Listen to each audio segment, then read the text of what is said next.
بینەرانی بەڕێز خۆشەویستانم سڵاوتان لەبێت لە چەند ڕۆژی ڕابردوودا 14 ساڵ تێپەڕ بوو بەسەر یادی ڕۆژنامەنووسی کوردیە.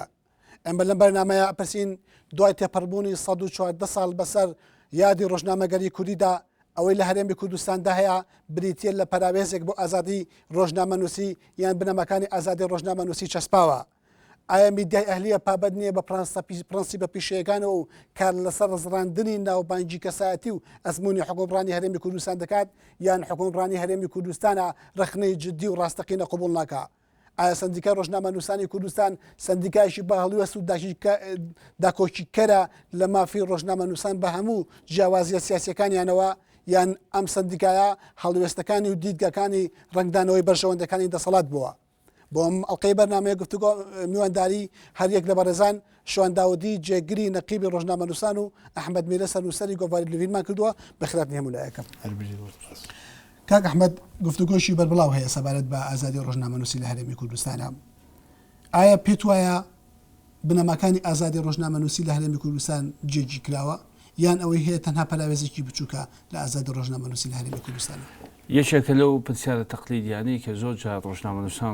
ڕووی وەڵامدانەوەی ئەبن بە بۆچوونی من خۆدی داتاشینی و زاراوەیە مەسلەی پەراوێزی ئازادی و بەکارهێنانی هێندێک چەمکی هاواتە لە چەڵگەی ئازادیوانێ بۆ ناودانی ئەو دۆخی لە ڕۆژنامەنووسی تێپەڕەبێ فێڵێکی سیاسیە لە قاڵبشی ڕۆژنامەنووسیدا. ئازادی خۆی یەک شتە، ئازادی گوتەزای لێ دەبێتەوە نەمشتەقاتی هەیە، ئازادی ئەبێ بە واتای وشە ئازادی بێت لە هەرێمی کوردستاندا و میدیا ئەبێت ئازاد بێت و بە ڕاستەقینانە ئیشی خۆی بکە و میدیا لە چوارچەوەی فەزا گشتەکەی ئازادیدا بێ شوێنگەی سەرشی هەبێ بۆ خۆ تعبیرکردن و بۆ ڕۆشنکردنەوەی کۆمەلگا. بە بۆچوونی من ئێمە ئەبێت تەجاوزی ئەمە بکەین، تەجاوزی ئەو مەفهومەکەن کە پێی دەوتێ پەراوێزی ئازادی. لە ڕاستیدا وەکو ڕۆژنامەنووسێکە کە دۆخی ڕۆژنامەگەری کوردی هەڵسەنجێنم بە ڕاستەی ئازادی ڕۆژنامەنووسی ئەتوانین بڵین بە واتای وشە ئەوەی کە ئەو گوزارێت لە وڵاتەدا ئازادی ڕۆژنامەنووسی نییە. شتێکە ڕەنگە ناوی بۆ بدۆزینەوەی وەناوەکەشی لە فەرهەنگی سیاسیە و لە فەرهەنگی میدیاییدا وێنەی نەبێت، چونکە ئەگەر تۆ بەویستی خۆت کار بکەی لەمپەڕەکانی بەدەم ئەو ڕۆژنامەنووسانەی کە ویستێکی ئازادانەیان هەیە بۆ ئیشکردن و ویستێکی ئازادانان هەیە بۆ دەستبردن بۆ شتە تایبەتمەندیەکانی نێو سیستەمی سیاسی و ئەو ڕۆژنامەنووسانەی کە ئەتوانن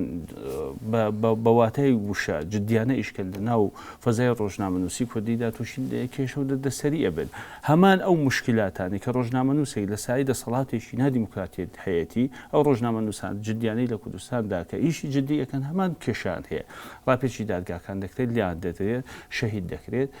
ئەرفێدرێت هەڕەشەی بەدەوام لەسەری هەیە. من ئەو پرسیارای جەنابەت بەو ئاراستەیە ئەبم، ئایا ئەمە ئازادیە کە ڕۆژنامەنووسان ڕوبەڕووی هەموو تەنگەشەکانی تونوتیژی و هەموو جۆرەکانی تونوتیژی ئەبێتوانێت لە هەرێمی کوردستانە بێ؟ بەڵام کاک ئەحمەد ئێمە کە هەر لە ئەزمموی گۆڤاری لڤینەوە سەریکەین تا ئەزمموی بەشێکی بەچەو لە میدیاکانی تری کوردستان کە ئەهلین و لە چۆرچەوەی کاری خۆیان نەکار دەکەن، بەڵام ئازادیان هەیە لە شرۆڤەکردنی ڕووداوە سیاسیەکان، لە شرۆڤەکردنی ئەو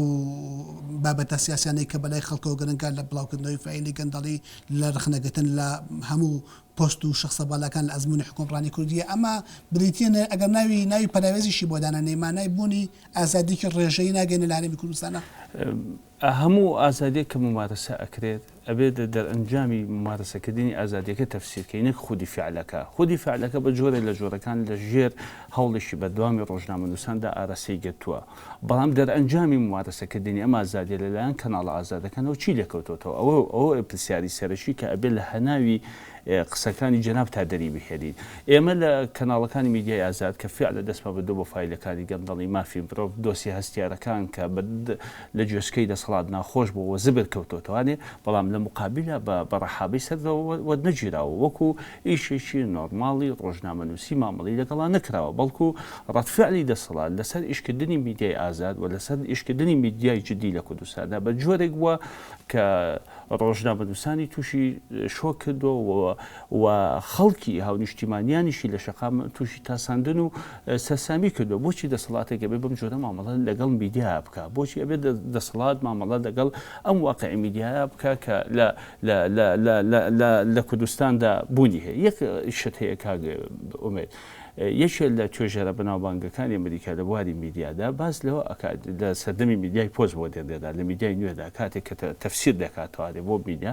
باز لەوە ئەکا کە هەمیشە دوو جۆر میدیا هەیە دوو جۆر واقعی سیاسی هەیە و دوو جۆر میدیا هەیە میدیایەک دوژمنکارانەیە و میدیایەکیش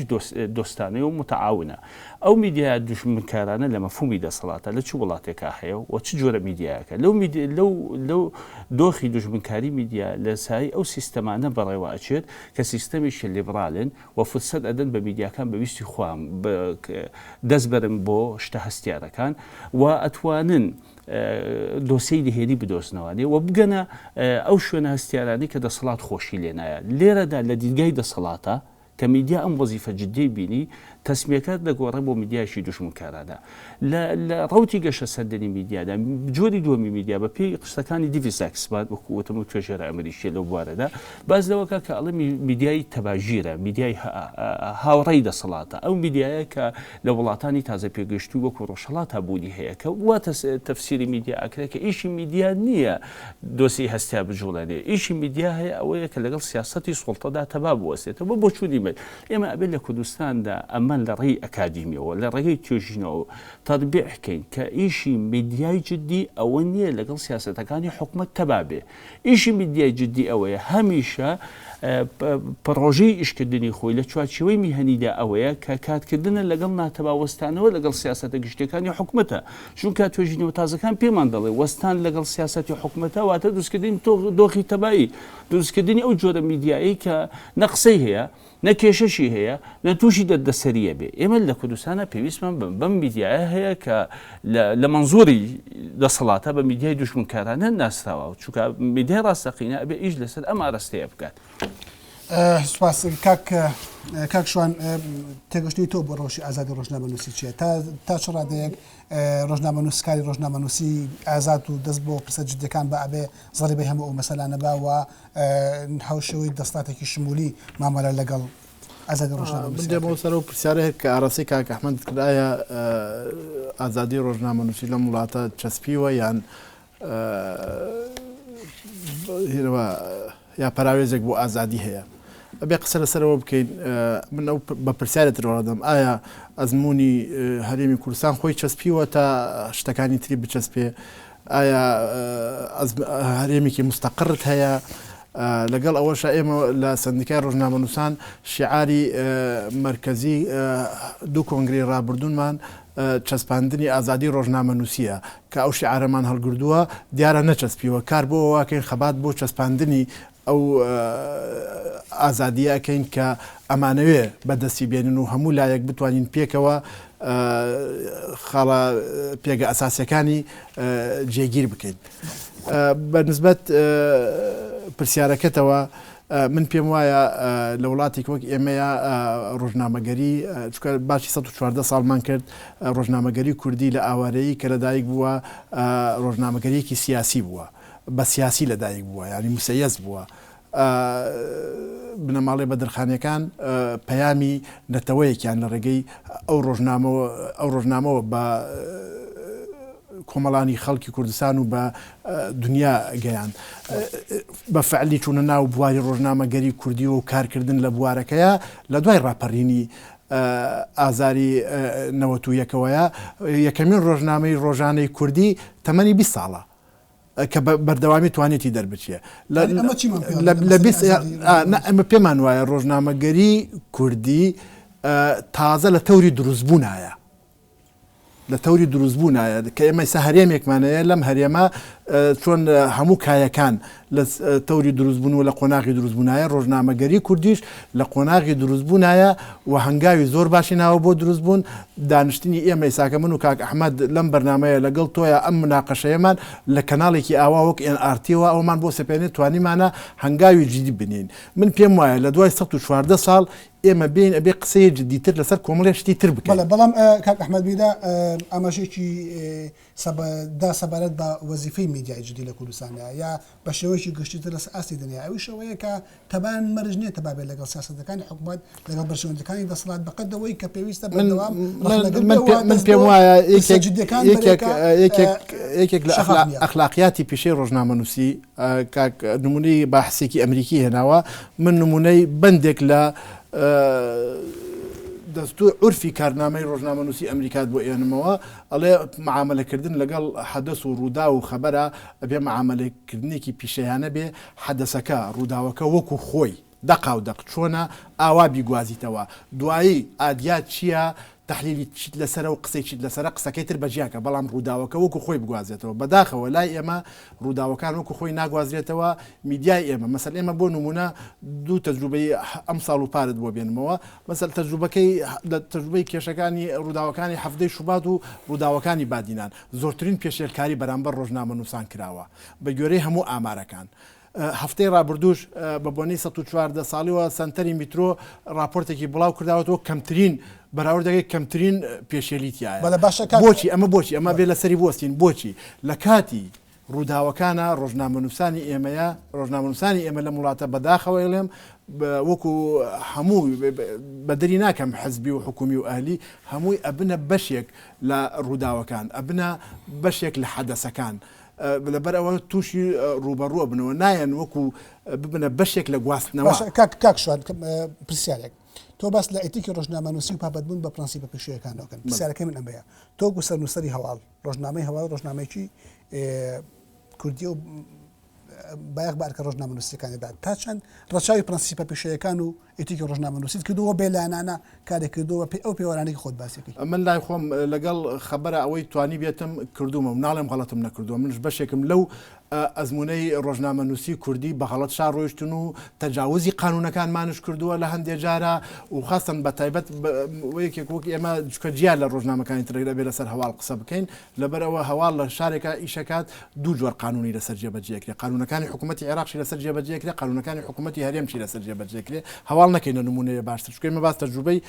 هەرێمەکەین و ئێستاش لەو ڕۆژەوە من کە بوومەتە جێگیری نەقیب کشامەتەوە لە سەرنووسەری هەواڵ برادێکی تر سەرنووسەری هەواڵ باش زۆر سپاس ئەحمەد ڕاچی لەسەر خاڵێک هەیەم زۆر جار هاوڕێیانمان ئەوروژێنن ئەویش مەسلەی لانداریە لە ڕووداو فێدرێکیشە لە ڕۆژنامەنووسە بەناوبانکانی بەریتانیا دوا چاوپێکەوتنی لە سایتی نیقاشکێشە لە ڕۆژنامەکانی کوردستانی ژوەری جێراوە نمونەیەکی زۆر جوان ئەهێنێتەوانەیە لە نێوان مووقیفی ڕۆژنامەنووس لە کاتی ڕووداوە لە نێوان زاڵوم مەزلومە لە نێوان ئەوەی کە زۆڵمەکە ئەوەی کە زۆڵمی لێکراوە ئەو نمونەیە هێنێتەوە لە نێوان ئیسرائیلیە کە بە دەبابە هەڵەکوتێتە سەر ماڵە فلستینیەکان و لەگەڵ فلستینیشی بێچەکە ئایا مووقیفی ڕۆژنامەنووس لە نێوان زاڵم و مەزلومە ئەوەیە بە ناوی هاوسەنجی و بێلایەنیێوانێ بەرگری نەکات لە مافی هاونیشتیمانیشی زۆڵم لێکراو لە کاتی ڕووداوەکاندا ڕاستە تۆ کە هیچ کەسێ ئەوەی کە دەست بەرێ بۆ قەڵمی ڕۆژنامەنووسی لەوەتی ئەگا کە ڕۆژنامەنووس لە گواستنەوەی زانیاریەکان بێلایەنە بەڵام لە دیوی بە نەزەری من ئیشە ڕۆژنامەنووس تەنها گواستنەوەی ڕقەمی ڕووداوەکان نییە لە پشتی وانێ بریتە لە دروستکردنی پەیامی کە کۆمەلگا پێویستی پێێتی تۆ ئەبێ ئیشی ڕۆژنامە وەک دیادێشی ڕۆشنبیری جددی لە ناو کۆمەلگادا سێری بکەیت چۆن باز لە ئەدەب ئەەکەی ئەدەب ئەبێت جێگەوتەی کاریگەری هەبێت لە نێو کۆمەلگادا و باز لە ئاین دەکەی کە دەبێت جێگەوتەی کاریگەری هەبێت لە ڕووی پەیامەکەیەوە ڕۆژنامەنووس دووسەرەیە سەرێکی بریتە لەو زانیاریانەی کە پێویستە هەموو ڕۆژنامەنووسێک تێیدا بێلایەن بێ لە کاتی گواستەوەدا بەڵام ئەو سەری تری کە بریتە لە پەیامی گۆڕانکاری لە نێو کۆمەلگادا ڕۆژنامەنووس لە نێوان زاڵم مەزلومە بێحورمەتی بە پیشەکەیەکە بە ناوی هاوسەنجیەوە کە لانداری زاڵم لە بەرامبەر مەزلومە ئەمە لایەکە لایەکی تر ئەوەی کە پەیوەستە بە مەسلەی سوڵتە ئیشی ڕۆژنامەنووس نییە فرسەت بۆ دەسەڵات بڕەخسێنێ تاکو باش بن لەگەڵیا ببوو لە با قسەکەم تاوەکەم فرسەتی بۆ بڕەخسێنێ باش بن لەگەڵیا ئەوە هەموو بەپێی هەموو پێوانە نێودەوڵەتیەکان و لە هەموو دەوڵەتێکی دیموکراتیشەوە مامەڵە لەگەڵ ڕۆژنامەنووس و ڕووداوەکانەکرێ فەرزە و پێویستێکی سیاسی و ئەخلاقی لەسەر سوڵتە کە ئەبێ هەموو زەمینە سیاسیەک بۆ ڕۆژنامەنووس بڕەخسێنێ نابێت لەمسی حڕیەت بکە و و نابێت تەرەف بێ لەو قەزیانی کە ڕۆژنامەنووس مامەڵەی لەگەڵاکە گرفت لە هەرێمی کوردستاندا ئەوەیە کە سوڵتەی ئێمە خۆی کردو بەرەی دوژمنی میدیای جدی لە کوردستانە خۆی کردو بەو بەرەیە کە قەزیەکی هەیە لە کاتێکە حکوومەت بەڵام کاک ئەحمەد تیۆری تریش لە بواری ئیش ڕۆژنامەنووسیە هەیە ئەوەیە کە پێویستە ڕۆژنامەنووس لە کۆمەڵێک مەسائلە هاوکاری حکوومەت بێ بەتایبەت لە مەسەلەی بەرپرسیارەتی کۆمەڵایەتی و کۆمەڵێک بەرپرسیارەتی ئەخلاقی کە جێکەوتی لەسەر ژیانی کۆمەڵایەتی و لەسەر قیەمەکانی کۆمەلگا و لەسەر کۆمەڵێک مەسائلی معنەوی هەیە من تەکمیلی پرسیارەکەی جەنابەت دەکەم فعلا ئەبێ ڕۆژنامەنووس لە بەردەم هەمیشە کە کارەکە لە بەردەم سێ شتا خۆی ببینێتەوە سێشت یەکەم حڕێتی خۆی کە حڕیت بە ئەو پەڕی ئازادی لە گواستنەوەی زانیاریکاریە دووەم دەبێت بزانێت ئەو کەرستانی کە ئەو دەیگوازێتەوەێ بۆ جەماوەرە ئەبێ دالی دووەم جەماوەری لە بەردەما بێ سێهم دالی مەسئولیەتە من کە ئەمەی باسی ئەەکەم لادە دروستکردنی دۆخی مەسئولیت نییە و دروستکردنی بوونەوەرێک نییە لە سەروی هەمیشە ئەوەیە من ئەڵێم ڕۆژنامەنووس لە پاڵ دانان بە حڕێتی خۆی جەماوەری بوونی خۆی ئەبێ دانیش بنێ بەوەی کە مەسئولە بەرامبەر ئەو ڕووداوانی کە ئیگوازێتەوە کاک ئەحمەد پرسیارێک ئەمەیە میدیای هەلی لە هەرمی کوردستانە ئەو ڕخنەی کە لی دەگیرێ ئەوەیە کەپابەت نییە بە پرەنسیپە پێشەکانیەوە وەکار لەسەر زڕاندنی ناوبانکی کۆمەڵێک کەسەکە کار لەسەر زڕاندنی ناوبانکی ئەزمموی حکومڕانیەکە وە لە پێناو پەیداکردنی فرۆش و خوێنەردا ئیشی ناپیشەی دەکەن من نمونونەکەت بۆبێنەوە سایتی لڤین لە هەفتەی ڕابردوودا وێنەیەکی بڵاو کردوێتەوە وێنەی مەنوچەرموتەکیە لەگەڵ ئەحمەدی نەجات وێنەی من شەرموتەشی لابراوە وێنەی نەشیوان بارزانانی دانراوە بە فۆتۆشۆپ ئەگەر میدیای ئەهلی ببوورە ئەگەر میدیای ئەهلی لەو پرسیاری جەنابەتەوە هەڵی گۆزی کە کۆکراوی تێگەشتنی هێندە لە هاوڕە ڕۆژنامەنووسەکانی نزیک لە سوڵتەیە ئەبێ میدیای بخینە دۆزەخەوە و بینێرین بۆ زەبەڵخانی مێژوو و هیچ مەسئولێتیشی ئەخلاقی لێ بکەینەوە بە هاو نیشتیمانیان بڵین پشت لە میدیای بکەن بە پێچوانەوە ئەم میدیایە میدیایەکی جددی بۆ من نامەوێ بێمە سەر ئەو ڕووکارە جدیانی کە میدیایەوە ئەو پانتایە جدیانی کە میدیاییشی لەسەکردەوە بۆ هاو نیشتیمانیان بەجێڵم ببوو یارمەتیم بە باجۆ بمەوە ئەو بەشێشی تری من ئەگەر خۆما وادا بدەین ئێمەش نەکەوتوینەتە هەڵی ڕۆژنامەوانی وەکو میدیاکانی تر دیارە درۆژی گەورە لەگەڵ بینەرادی ئەم کەناڵاکەین زۆر لە زۆر وێزگا کەوتوینەتە ڕوونکردنەوە لەسەر ئەو وێنەی کە جەنابەت باسیەکەی ئێمە دواتر ڕوونکردنەوەماندا سێەم جەنابەت دەزانی بە هەموو هەواڵیشی ڕۆژنامەنووسی دوو دیوە دیویشی بریتێ لە وشەکان و دیویی تریش بریتێ لە وێنەکان لە ئەو ڕووداوی کە نێچیرەوان بازانی مختداسەتی بینیوە هەواڵیشی ڕاستەقینە و ڕاست بوو هەموو میدیاکان ڕاستیان کردەوە خۆشی پێشڕاستی کردەوە کەمە ڕاستە ئەو وێنەیە وەرگیراو بوو لە وێبسایتێکی ترەوە ئێمە ئاماژەشمان بۆ وێبسایتەکەدا و دواتیش ڕوونکردنەوەماندا ناکرێت تۆ لەسەر نمونەیەکی بچووک بڵێ ئەبێت ئەم میدیا بخیتە ژێر میکرۆسکۆبی تاوانەوانی و بچووترین قەزی لەسەر گەورە بکە ئێگەوا بێ هەموو کەناڵی شڕاگاندن نەکرێتە هەڵەوە کاگومێت ئێمە مشکلەی بنەڕەتیمان ئەوەیە کە میدیای کوردی لە ڕێگای توێژینەوە ئیش ناکە لەسەر دۆزینەوەی ناتەواویەکانی هەمیشە لە ڕێگای وتاری ڕۆژنامەوانیەوە ئەگینا ئەگەر بە میدیا گەورەکانی دنیا شابچیتوانێ بە کەناڵ معتەبەرەکانی دنیا شابچیتەوە دەیان جارەکەونە هەڵەوە ئەگەر ببوورە ئەگەر کتێبی ڕۆژنامەنووسی جیهانی الصحف العالمی بخوێنیتەوە لێشە لەوانە کە باز لە ڕۆژنامەی نیویۆرک تایمزەکە ئەگە غەڵەتم دەکردێناوە کە باز لەو ئەکا کە سەرنووسەرەکەی دان بەوەدا ئەنێ بۆ بەرامبەر هەموو خوێنەرەکانی زۆر جار لە 125 هەواڵەکانمان ئەکەونە هەڵەوە هەدەم کەناڵی تەلەڤیزیۆنی کە ئێمە لی دانیشتوونی زۆر جار ڕەنگە لە هەواڵە بکەوێتە هەڵەوە بەڵام ئەمە جەریمەیەک نییە تۆ دیوێشی تاریک بۆم کەناڵە دووسکەیت و بخیتە بازنەوە کە ئەم میدیا جدی زۆر سپاس کاکمە زۆر سپاس ئەوە هەڵە نییە ڕاستەکە مشەڵم میدیاکەوێتە هەڵەوە بەڵام چاواشەکاری لە میدیای خۆ تۆ شت دروستکەی بە ناوی ئەو هەڵە جیایە هەڵە ئەڕوا من قەناعەتیەوە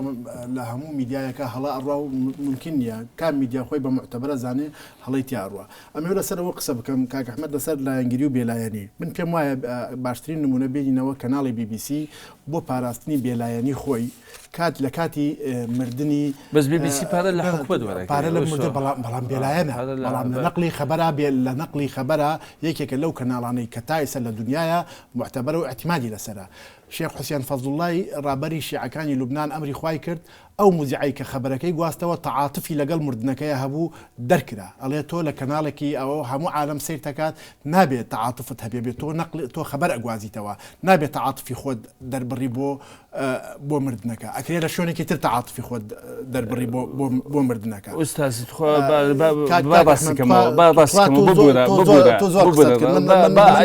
گرنگە ئەم جملێ دەکەتەوە بم جوابم دەرەوە تۆ زۆر قسەت کرد من هیچ جوابم نەدایەوە يعني مهم لنقل خبر حدثكيها أبيت وكو خوي حدثك بوازيته والتعاطفي خد بو أوي تعاطفي تو لم شاشوات تأثير كاريجري لسر ورقر دانني كاريجري خود لسر ورقر دواي خود لشي كانال لا تو ميديا أهلي بم سياسة كارنا كو خوي ناقص خوي يك تو يك لبرسيارة كانت كردت على ميديا بابنية بياس كانوا يا حكومة جي قطولي تنجا من بيمايا لولاتي أما استحاليا هردوكي هي هم ميديا بە شێوەیەکی گشتی نەک ئەهلی زۆربەی میدیاکان پابند نین بە یاساکانەوە ئەو یاسانەی کە وەکو خۆی هەیە هەم حکوومەت جیقەتۆڵی زۆر تەنگ نەخێر یاسایە کاکە یاسایەکەی هەمووتان چەپڵەتان بۆی لێداە بەس یاسایشی خراپە لە ناو خراپترینیان یعنی بە دوای خراپێکی ئەوە ناگەڕێ تۆ کاکە ئەحمەد تۆ لە وڵاتێکە کە یاسا نەبێ فەوزایە کە یاسادا ئەنرێ ئەو یاسا بێ ئیلتزامی پێوە بکەی ملاحەزەت هەیە لەسەر بێ کار بکەی بە خەباتی مەدەنی بۆ گۆڕینی بەڵام کە تۆ یاسایەک ئیلتزامی پێوە نەکەیت و نایخوێنیتەوە یعنی تۆ لە فەوزایە ئەژەی من خۆم قەناعەتمە ڕاگەیاندنی کوردی ئێستا لە فەزایەکی پڕ لە فەوزایە ئەڕواتەرەوە بۆیە پێم وایە لە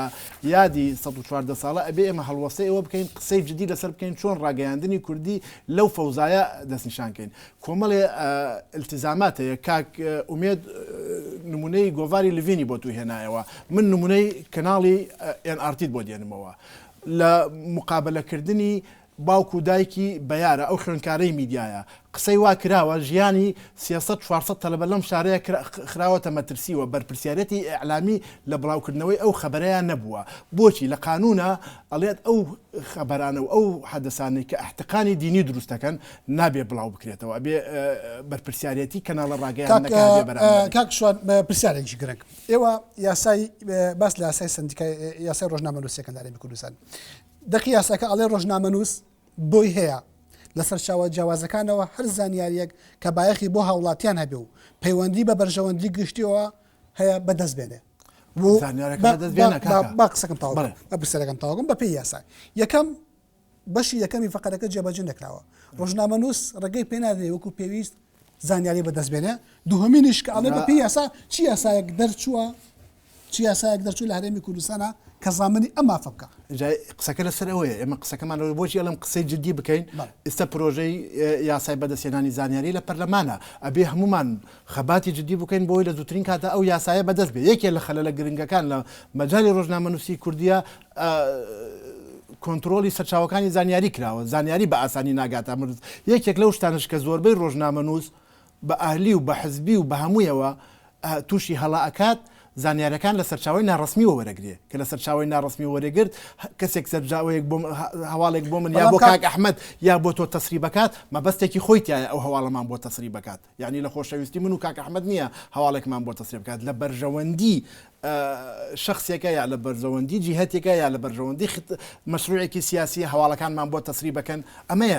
کاک شوان یەک پرسیاری گەرنگ بە کۆتی وەڵام بیتەوە 4 ساڵە ئەم یاسای ڕۆژنامەنووسی لە هەرێمی کوردستان تێپەڕیوە لەمای ئەم 4 ساڵەیە کار نەکراوە بۆ دەرکردنی یاسایەکە دەستخستنی زانیاری بۆ ڕۆژنامەنووس زامن بکە کەی ئەکرێت کارکراوە بووی کارکراوە بۆ تۆ پرۆژە نزیکەی 2 ساڵە لە پەرلەمانایە ئەبێ کار بووە ئەوە بکەین و هەمومان فشارەکانی خۆمان چۆن کاتی خۆی فشارەکانمان خستە یەک توانیمان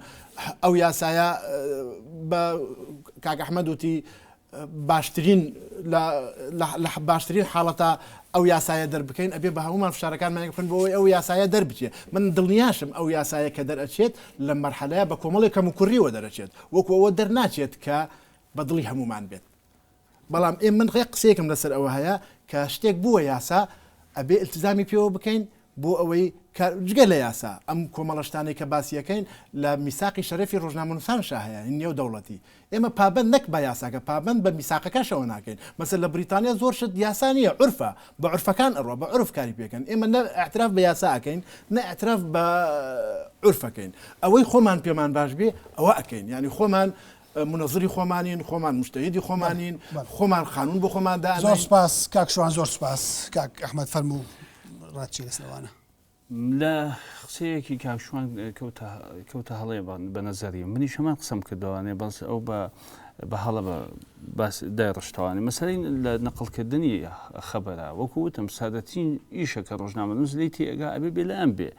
لەسەر هەر نمونەیە کە ئیژێڕیتەوە بەس باسم لە پەیامداری ڕۆژنامەنووسە وەک بەشدارێک وەک کائینێک کائینێکی زیندوو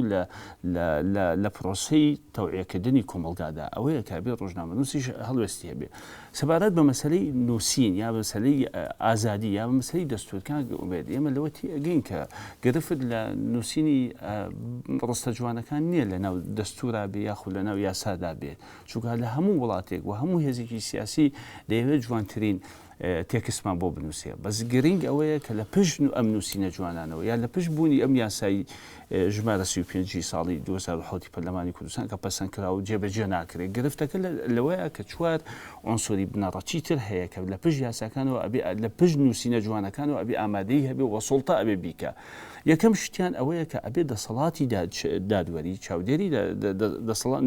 دەستگای دادوەری ئەبێ دەستگایشی سەربەخۆ بێت لێرە دەسەڵاتی دادوەری دەسەڵاتیشی سەربەخۆ نییە دووەم پێویستی بە سوڵتەیەکی حەکیم هەیە کە لە پەیامی ڕۆکاری ڕۆژنامەنووسی تێبگات لەم هەرێمی کوردستانە سوڵتەیەکی حەکیم نییە کە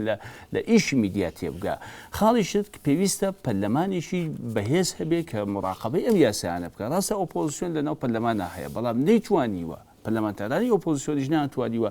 بارگرانی سەر میدیا و سەر ئازادی لە هەرێمی کوردستاندا چی لێ بکەن ڕاگرن و بیبەنە پێشوانێ و خاڵێکی تر کە لە هەرێمی کوردستان مشکلەیە مەسەلەی تێکەڵاوبوونی دەسەڵاتەکانە لە ناو یەکتریدا تۆ لە سایی ئەم بارودۆخەوە باسکردن لەوەی کە یاسامان هەیە و باسکردن لەوەی کە ئازادی هەیە لە هەرێمی کوردستان جگە لەوە هم هیچیش تر نییە چونکە لە زەمینەی واقعە بۆ یەکێک کە ئیش ئەکات بەریەکەوتنی هەیە لەگەڵەمان تۆ ئەچیدە بەدەم دادوەرێکی حیزبی لە ئازادی ڕۆژنامەنووسی لە دادگا و لە دادوەری و سەربەخۆی دەسەڵات جگە لەوە هەم شتێکی تر نییە بەلەوەی وەڵامی ئەو پرسیارە بێتەوە ناوبرێکمان هەیە دوای ناوبرەکە پرۆگرامەکەمان بەردەوام بێ خۆشەویستانە پرۆگرامەکەمان بەردەوامە بەڵام ئەم دوای ئەم ناوبرا بینەری پرۆگرامەکەمان بن